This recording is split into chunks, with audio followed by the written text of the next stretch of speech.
Sekecil apapun yang Anda lakukan pasti akan memancarkan kebaikan Allah. Betulkah tidak? Betul? Betulkah betul? Betul. Tindakan sekecil apapun yang berkaitan dengan cinta kasih itu akan memancarkan kebaikan Allah. Ibu bapak, saudara-saudari yang terkasih, dalam panggilan hidup kita sebagai orang Kristiani, kita memegang satu perintah yang diberikan oleh Yesus tatkala saat-saat terakhir dia menjelang kenaikannya. Dia mengatakan, "Aku memberikan perintah baru kepadamu supaya kamu saling mengasihi." Hanya pertanyaannya, apakah cinta kasih ini sudah sungguh-sungguh kita wujud nyatakan dalam kehidupan kita? Kalau kita melihat secara global kehidupan, cinta kasih ini masih dinodai dengan banyak hal, terutama adalah konflik-konflik atas dasar kepentingan-kepentingan. Skala besar, peperangan masih terjadi yang merenggut banyak nyawa manusia yang tidak berdosa. Bahkan ibu dan anak-anak harus menjadi korban. Itulah gambaran dan realitas dunia. Dan perang itu semua ada alasan. Tidak ada perang tiba-tiba. Dan alasan paling kuat di dalamnya itu pasti berkaitan dengan ekonomi. Kalau sudah berkaitan dengan ekonomi, maka itu berkaitan dengan kepentingan. Bukan soal harga diri, bukan hanya harga diri, tetapi adalah ada kepentingan. Apa yang harus kita kuasai dari situasi seperti itu? Orang memanfaatkan saat-saat situasi sulit untuk kepentingan, untuk mengorbankan orang. Banyaknya korban dimanfaatkan. Misalnya dalam skala besar, peperangan itu yang dimanfaatkan adalah yang diuntungkan siapa kalau perang? Perang itu biasanya yang paling banyak diuntungkan itu adalah ya penjual-penjual senjata lah. Pabrik-pabrik senjata, karena orang membutuhkan senjata perang, dan orang membutuhkan senjata perang itu harus beli. Ada perjanjian-perjanjian dan lain sebagainya.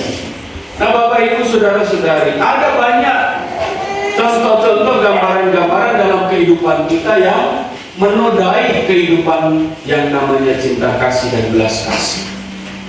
Dalam skala-skala kecil dalam kehidupan keluarga bersama, banyak pengalaman, peristiwa-peristiwa yang menodai, sehingga semangat cinta kasih yang ditawarkan, yang diperintahkan oleh Tuhan, dan ini perintah, bukan sebuah anjuran, ini perintah. Aku memerintahkan kepadamu. Yesus mengatakan bahwa aku memberikan perintah baru kepadamu supaya kamu saling mengasihi. Maka ini perintah tegas, wajib dilakukan. Tetapi perintah ini kelihatannya gampang, tetapi sulit untuk kita laksanakan. Oleh karena itu, Bapak Ibu, saudara-saudariku yang terkasih, sebagai orang yang telah dikasihi Tuhan, karena dasar untuk saling mengasihi itu adalah karena Allah pertama dan paling utama telah mengasihi kita. Inilah dasar yang paling utama. Tuhan Yesus memberikan perintah kepada umat manusia agar saling mengasihi. Karena pertama Tuhan telah mengasihi kita secara total, dan yang paling utama nampak dalam diri Yesus, Putra Allah, mempersembahkan cinta kasihnya kepada Bapa dan manusia secara total. Dia menembuskan nyawa di kayu salib demi kemuliaan Allah dan manusia. Karena ini cinta. Dan oleh karena itu kita pun harus saling mengasihi, saling mencintai. Dalam semangat itu, Bapak Ibu Saudara-saudari, mengasihi itu bukan menerima, yang namanya juga kasih. Kasih itu apa? Memberi. Maka orang yang hidup dalam semangat cinta kasih itu, orang yang hidup dalam semangat spiritualitas cinta kasih itu adalah semangat pengorbanan. Karena mengasihi, aku kasih, saya punya mengasihi, saya kasih, memberi, itu memberi. Berarti memberi itu adalah apa?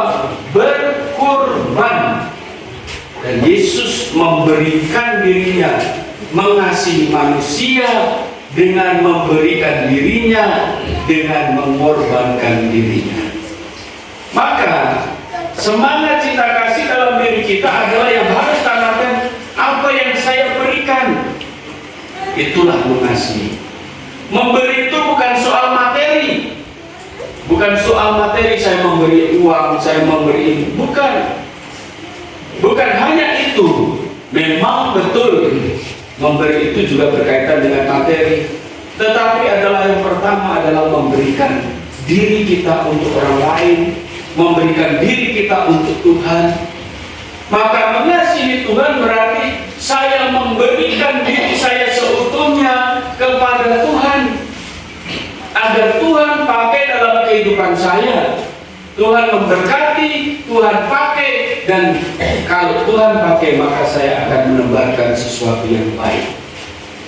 Kalau yang namanya Tuhan pakai berarti hanya hal-hal yang baik yang kita tebarkan kepada Tuhan.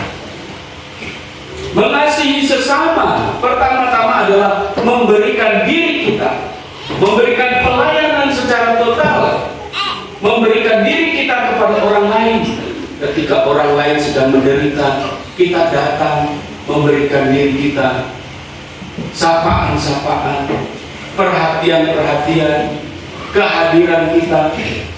Ketika orang ada dalam situasi sulit, ada dalam situasi sakit, kita hadir saja, itu sudah memberikan kekuatan. Dia tidak pernah mengatakan, Tuhan dan hadir tunggu saja, badan saya tidak bawa apa-apa. Misalnya kalau kamu sakit, baru orang datang kunjung, datang badan kosong, ada bicara begitu. Mungkin mulut tidak, tapi mungkin dalam hati bisa begitu kamu. Jadi memberikan diri kita adalah memberikan pelayanan, mengasihi.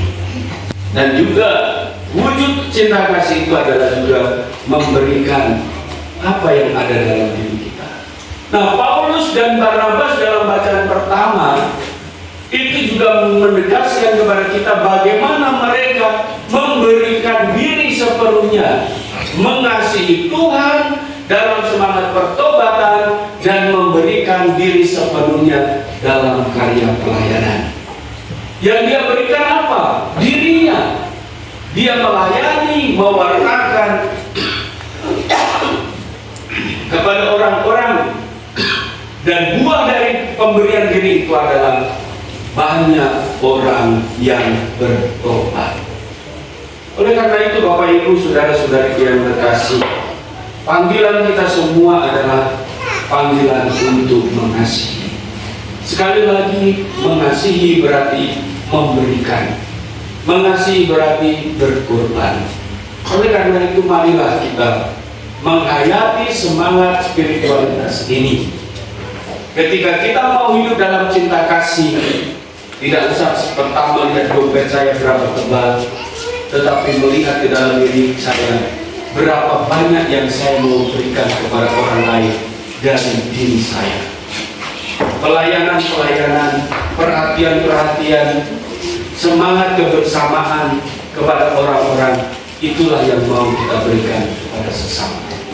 kita saling menopang, kita saling menolong, kita saling meneguhkan, kita berjalan bersama-sama. Itu adalah bentuk semangat cinta kasih.